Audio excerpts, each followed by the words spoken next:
साथियों, आप देखना शुरू कर चुके हैं बापू वार्ता न्यूज नेटवर्क और मैं गोंदिया से देवेंद्र दमाय। इस वक्त मैं गोरेगांव तहसील के अंतर्गत आने वाले पुरगांव ग्राम में मौजूद हूँ। आज से कुछ महीनों के पहले पुरगांव ग्रामवासियों ने तहसील कार्यालय में ज्ञापन दिया था कि गांव की जो तालाब बुड़ित की जो तालाब की पाल की जगह है, उस पाल की जगह पर गांव के किसी शख्स ने अतिक्रमण किया है। वह अतिक्रमण हटना चाहिए और गांव का पानी वहीं से विल्लेवाट होता है। तो वह शख्स का अतिक्रमण जो है किसी भी प्रकार से हटाकर उसके ऊपर कार्रवाई करने की मांग किए थे।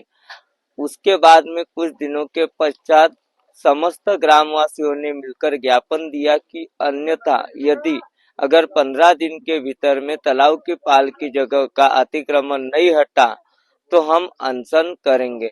साथियों, आप जैसे कि देख सकते हो यहाँ पे साखड़ी उपोषण चल रहा है। पूरे पुरगांव ग्रामवासी मौजूद है, उनसे जानते हैं कि उनका क्या कहना है। क्या बताऊंगी।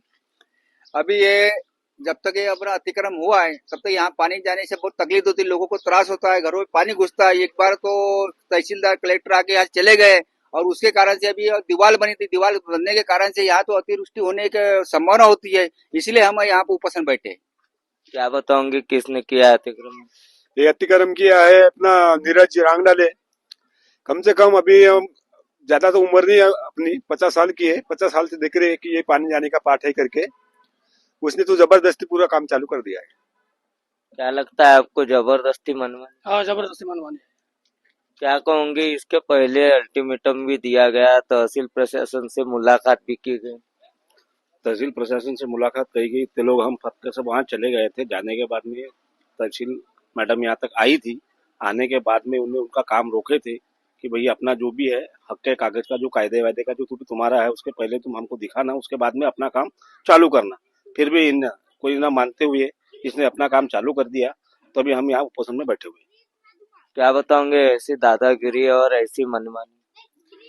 देखिए, गत जनवरी 19 जनवरी को हमने तहसीलदार मैडम को ज्ञापन सौंपे थे कि ग्राम पंचायत इस अतिक्रमण के विषय में कुछ कार्रवाई नहीं कर रही है और जिस जगह पे अतिक्रमण हो रहा है वहां से 100, 150, 200 साल पहले से पानी जाने का एक मुख्य रास्ता बना हुआ है। बरसात का पानी और गांव में से जो सांड पानी जो बोलते हैं वो वहां से ही जाता है और वहां बीच में उन्होंने घर बनाने से थोड़ा सा रुकावट सी पैदा हुई थी, तो वहां बरसात का पानी रुकने से 2017 और 2022 में रुकावट पैदा होने से वहां पानी रुक गया और वो रुका हुआ पानी बाजू के घरों में घुस गया था। बहुत मशक्कत के बाद में वहां पे तहसीलदार साहब दिन भर रहे थे, पुलिस प्रशासन को बुलाना पड़ा था, घरों को खाली कराना पड़ा था। ऐसी स्थिति वहां निर्माण हुई थी और तहसीलदार उस समय के तत्कालीन तहसीलदार थे हिंगे साहब, उन्होंने भी आदेश दिया था कि यहाँ घर बनाने की परमिशन किसने दी, जिस वजह से यहाँ पानी अड़ रहा है। परंतु बन गया था परंतु अभी अब वही घर बनाने वाला ऐसा श्री नीरज जी रांग डाले यहाँ अपने घर की सुंदरता बढ़ाने के लिए वहां कंपाउंड वाल की गई है और वो कंपाउंड वाल अभी तो सिर्फ एक हिस्सा बनाया हुआ है, उन्होंने खड़ा बनाया हुआ है। धीरे से उसको आड़ा करेंगे तो फिर तो पानी जाने का मार्ग ही नहीं रहेगा। परंतु एक बोलते हैं ना, सड़क का एक बटन चुक गया तो पूरा सड़क चुकता है, वैसी स्थिति है। और ग्राम पंचायत का प्रशासन तो बिल्कुल ध्यान ही नहीं दे रहा है, बाकी वजह से तो है ही नहीं। पर ये यहाँ जो आपत्ति व्यवस्थापन का प्रश्न जो निर्माण हो रहा है और होगा आगे बरसात में, इसका जिम्मेदार कौन होगा, इसीलिए ग्राम पंचायत कुछ कार्रवाई नहीं कर रही करके गत 19 जनवरी को हमने तहसीलदार महोदया को ज्ञापन सौंपे थे। उन्होंने भी वो गैर अर्जादार है उनको बुला तलब किया था और महीने भर का समय दिया था कि आप अगर से आपकी जमीन है तो कागज दिखाइए। परंतु उस तहसीलदार मैडम के भी आदेश को उन्होंने न मानते हुए इस आचार संहिता का और तहसीलदार मैडम की अनुपस्थिति का फायदा लेके उन्होंने 2-3 दिन में तुरंत कंपाउंड वाल का काम चालू कर दिए और पूर्ण भी कर लिया है।